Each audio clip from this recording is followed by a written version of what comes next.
Heart is అరే ఈ టేబుల్లో ఉండాలి, వేరే టేబుల్లో వెళ్ళిపోండి. ఇది ఏ టేబుల్? ఈ టేబులేనా? వేరే టేబుల్ మనం దగ్గర అవసరం వాళ్ళు తిడుతున్నా. So coming to the heart, right?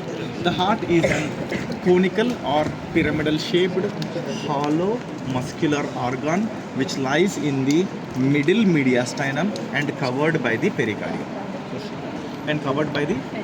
So I told you about the shape and also the location where it is, right? And this is about the shape and location of the heart. The heart, on an average, the adult heart measures around 12 centimeters long and 9 centimeters in width. 12 centimeters in length and 9 centimeters in width, right? These are the dimensions of the heart, right? And this heart basically it lies, like only one third of the heart lies towards the right side of the midline, and 2/3 of the heart lies towards the left side of the midline. Just midline, okay? And coming to the next part, that is 1/3 and 2/3 I told you, right? And also this heart, first of all, has got few points. That is, the important thing is that is about the parts of the heart. The heart has got, first of all, you are clearly seeing that this is the apex of the heart, and exactly opposite to the apex you are seeing this one called as the base of the heart. Please never get confused that this is the base. No, this is not at all the base. Base is here. This is the apex. Take the triangle. Once I say that this is the apex of the triangle, then where should be the base? Here. So when I am saying this is the apex, then base should be opposite to it only. So base cannot be here. Base should be opposite. That's why this is the apex. Opposite side is the base, right? And now it has got other features, namely this is the right border of the heart. The right border of the heart, I'm just keeping it, I'm showing you right border of the heart, and this is the left border of the heart, and this is the inferior border of the heart, and here will be the superior border of the heart, which is obscured anteriorly due to the presence of the pulmonary trunk and also the aorta, right? So these are the basic features. So now we have seen the apex, base and 4 borders. That is the right border, left border, inferior border, superior border. Along with this, it has got 3 surfaces apart from the base. Apart from the base, it has got 3 surfaces, namely the anterior or the sternocostal surface, the left surface, and the inferior surface or the diaphragmatic surface. It is called as the diaphragmatic surface because it lies over the diaphragm, right? Now I am just keeping it an anatomical question. Now once you come to the practical examinations, this is the most common structure which will be kept on. If I keep 15 tables, more than 10 and approximately 12 tables, heart will be there. That is mandatory. We'll keep heart, lungs and liver. Those are the common things which we keep. So once you have to, if the examiner asks you to hold in the anatomical position, always remember that the heart is towards our left. So we should never hold the heart in right palm. We should always hold it in left palm. And whenever you just keep in the left palm, just keep it here like this in front of your chest, and now try to touch the apex of the heart, and make sure that the apex of the heart is lying over the index finger. After that, if you see, this is the apex and this is the base, right? So the base should be, this is the base which should be opposite to me. So slowly I'll just turn the base exactly opposite to me. This is the anatomical position of the heart, right? So you just practice later on. And now after that, let us see about each characteristic feature. First of all, coming to the apex of the heart. The apex of the heart lies in the left 5th intercostal space, 9 centimeters away from the midline. Okay, left 5th intercostal space, 9 centimeters away from the midline, right? And the apex of the heart is formed completely by the left ventricle. The apex of the heart is completely formed by the left ventricle. And if you see the apex of the heart here, and just adjacent to the apex of the heart, there is like a small notch you can see. A small notch is you can see here. This notch is called as incisura epicis cordis. Incisura epicis cordis. And now if you see here, the apex is directed like forwards and downwards and towards the left. And if you see the architecture of this heart, this is the left atrium, right atrium, left atrium, right ventricle, left ventricle. The right and the left ventricles are directed forwards, downwards and towards the left, while the left atrium and the right atrium and the left atrium are directed backwards, upwards and towards the right. Okay, so the orientation of the ventricles are towards the forwards, downwards and towards the left, while the orientation of the auricles are backwards, upwards and towards the right. After this is the apex and also incisora apicis cordis. Now coming to the base of the heart. Okay, if you look at the base of the heart, here the left atrium is like gone. Okay, a little bit of it is left over, so I'll just try to separate this so that we can have some clarity.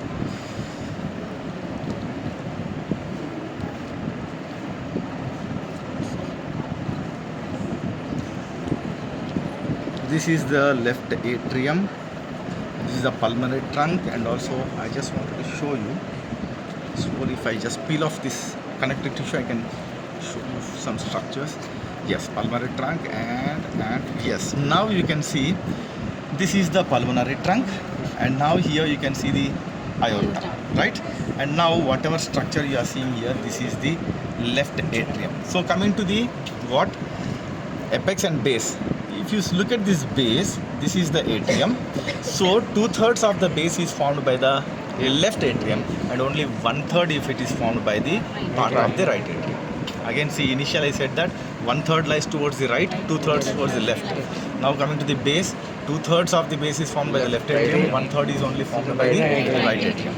So now we have completed the apex and base. Now let us see the borders of the heart.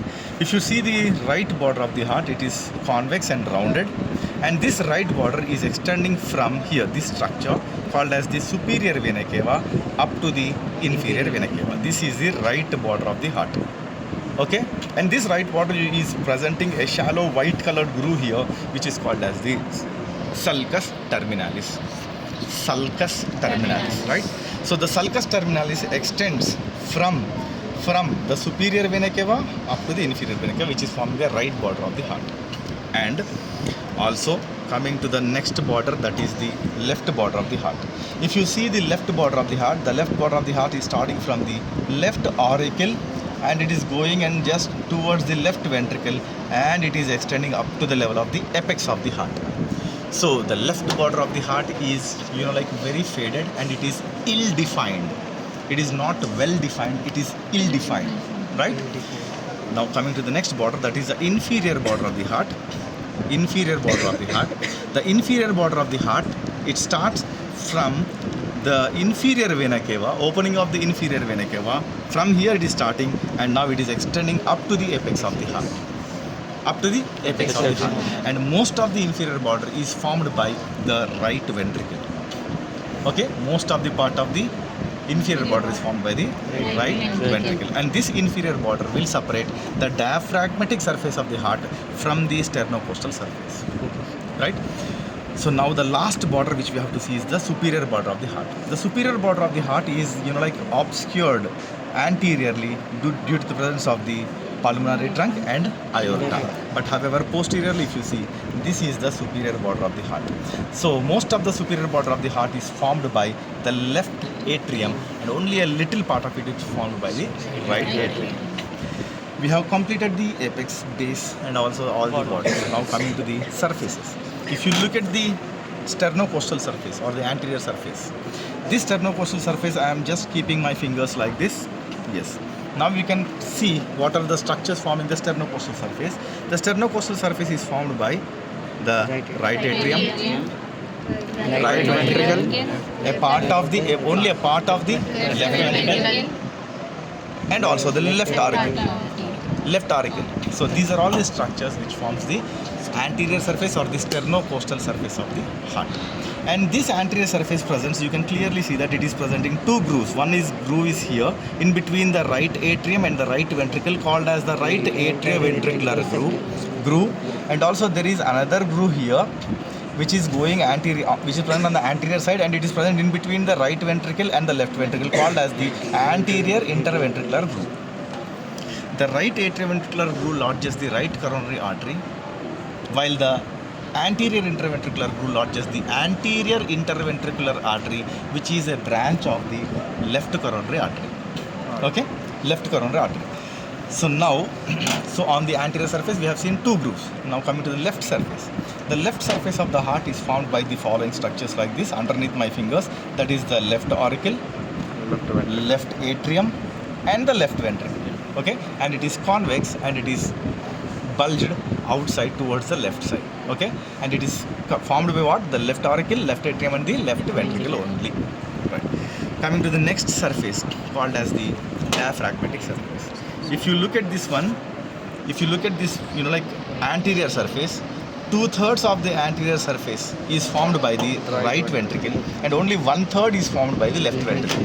So I am just keeping this my palm over the sternocostal surface or the anterior surface, which is 2/3 of it is formed by the right ventricle and 1/3 is only formed by the left ventricle. Now I'm just lifting it like this, and this is my left hand, so this is the left ventricle, only 1/3 is formed, and this is my right hand, it is 2/3 right ventricle. So in contrast to that, if I see this is the right ventricle, you can see, and this is the left ventricle in the inferior aspect, where the inferior surface, 2/3 of the inferior surface is formed by the left ventricle and only 1/3 is formed by the right ventricle. Okay, and also this inferior surface is also showing another groove here, which is nothing but it is an extension of the anterior interventricular groove, which is called as the posterior interventricular groove, which lodges the posterior interventricular artery, which is a branch of the right coronary artery. So this means that the anterior interventricular artery is a branch of the left coronary artery, but the posterior interventricular artery is a branch of right coronary artery. Clear? So now we have completed the apex, base, 4 waters, and also 3 surfaces. Now let us go to the important structures, that is like the grooves. There is an important groove which is going like this. See, you can see this groove which is coming like this, like this, like this, and it is now it is going. So there is an incomplete ring or an incomplete like a groove which is in the form of a letter C. C-shaped letter. This groove is separating the right atrium, left atrium from the right ventricle and the left ventricle, right? So this is nothing but called as the atrioventricular groove or the coronary sulcus. Coronary sulcus, right? And this coronary sulcus, if you see, it is deficient anteriorly or it is obscured anteriorly due to the presence of the pulmonary trunk and also the aorta.